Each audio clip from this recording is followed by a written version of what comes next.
আগামীকাল ছিল রামনবমী, আর রামনবমীতে আমার ছিল উপোস, মানে নিরামিষ খেতে হবে। আর যেহেতু এটা হচ্ছে মানে যাদের ছেলে থাকে তারাই করে, আমি এটুকুই জানি। তাই ডালিয়া, আলু সেদ্ধ, একটু নুন আর একটু ঘি দিয়ে মেখে খেয়েই সন্ধ্যাবেলা ঠাকুর দেখতে বেরিয়ে পড়লাম। প্রচুর লাইটিং হয়েছে। দেখো, আমাদের কাছাকাছি হয় ঠাকুরটি, বাসন্তী ঠাকুর। তো মায়ের দর্শন করে আমরা চলে গেলাম সোজা রিক্সা করে, কারণ বাবুর কটা জিনিস কেনার ছিল। ওর জুতো, তারপরে সাহেবের খাবারও কটা জিনিস কেনার ছিল, দুধ কেনার ছিল সাহেবের। তো সেইগুলো কিনতে গিয়ে দেখি বিশাল ভিড়। কেন ভিড়টা কিসের সেটা একটু পরেই বলছি। যেহেতু রামনবমীর সেই উপলক্ষেই এই ভিড়টা ছিল। প্রচুর লোক বেরিয়েছে, কাতারে কাতারে ছেলে মেয়ে বউ বাচ্চা ছোট বড় সবাই মিলে একসাথে সব বেরিয়েছে। আর হাতে আমাদের ঝান্ডা, হনুমানজির ছবি আঁকা ঝান্ডা। এই সময় নবরাত্রি যারা করে, নন বেঙ্গলি যারা করে, এরা উপোস থাকে। যেমন আমরা দুর্গাপুজোয় করি না, একদম 9টা দিন ওরা করে। দুর্গাপুজোতে যেন 9টা দিন ওরা উপোস করে, নিরামিষ খায়, ঠাকুরকে ডাকে। এক এক দিন এক একটা ঠাকুরের পুজো হয়, মা দুর্গার বিভিন্ন রূপের পুজো হয়। এই বাসন্তী পুজোতেও কিন্তু সেম জিনিস হয়। আর এই সময় এই যে হনুমানজির ছবি আঁকা, যে মহাবীরের ছবি আঁকা যে পতাকাটা, এই ঝান্ডাটা লাগানো হয়। যাই হোক, তো আমরা বেরিয়েছিলাম, তো দেখি প্রচুর ভিড়। আর বুঝতে পারিনি যে এই সময় এসে যাবে এখানটায় ভিড়টা।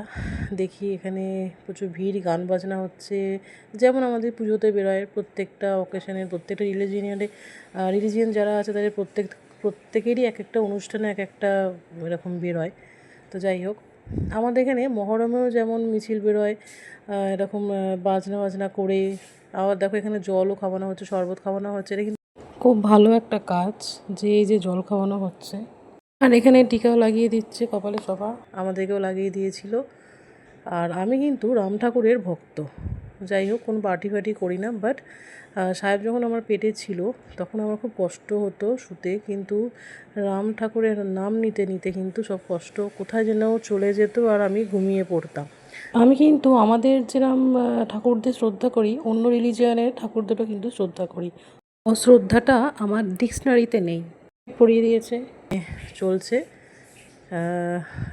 ঠাকুরের। এখানে দেখো লাঠি খেলা চলছে, তো লাঠি খেলা দেখতে দাঁড়িয়ে পড়লাম, ভাবলাম কি সুন্দর লাঠি খেলা চলছে। শুধু লাঠি খেলা কিন্তু ছিল না, আরও অনেক কিছু ছিল, গান বাজনা আর ছৌ নাচও ছিল, সেটা পরে আসছি আমরা।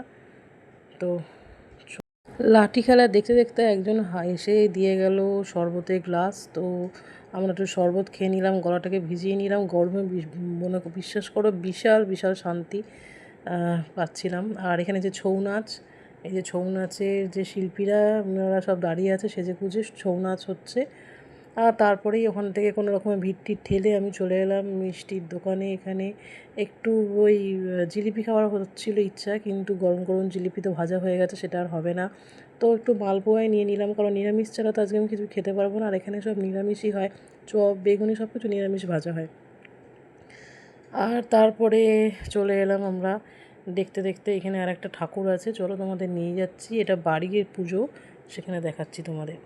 এটা অনেক বছর ধরে হয়ে আসছে, অনেক দিন, প্রায় অনেক বছর। আর আমাদের এখানে যে নামকরা বাড়ি, তাদের বাড়িতে এই পুজোটা হয়, প্রত্যেক বছরই হয়, মা অন্নপূর্ণার পুজো। তো মনে হয় আজকে ভাসানের দিন।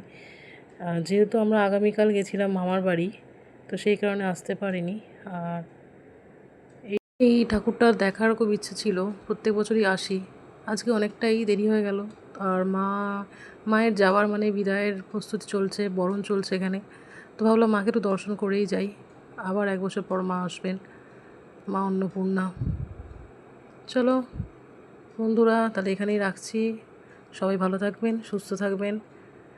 আবার দেখা হচ্ছে পরে আবার একটা ভিডিও নিয়ে। আর যদি ভালো লাগে আমার ভিডিও, অবশ্যই লাইক করবেন। আর কিছু বলার থাকলে অবশ্যই কমেন্টে লিখে জানাবেন, ভালো খারাপ সেটা যাই হোক। সবাই ভালো থাকবেন, সুস্থ থাকবেন, টাটা।